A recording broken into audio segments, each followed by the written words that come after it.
Now, this is how you can force restart the Samsung phone. So if it ever becomes frozen or unresponsive, what you have to do is to locate the physical buttons on the side of the phone, right? So for example, on this side, I don't really have anything. And on the other one, I have the power button as well as the volume up and volume down. And what you need to do is to hold down on both the power button as well as the volume down and at the same time. So you can use two fingers like this. So if the phone becomes unresponsive, I'm again holding down on the volume down as well as the power button, and I do it like this. Now the buttons are pressed.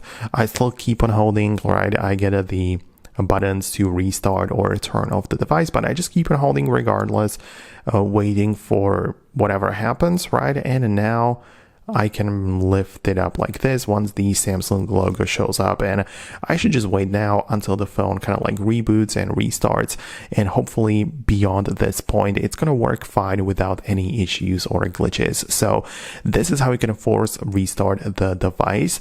Now we just wait for the regular process or the regular time for it to load up, and after a while it should definitely be okay. So if you found this video helpful, just hit the thumbs up on it to let me know.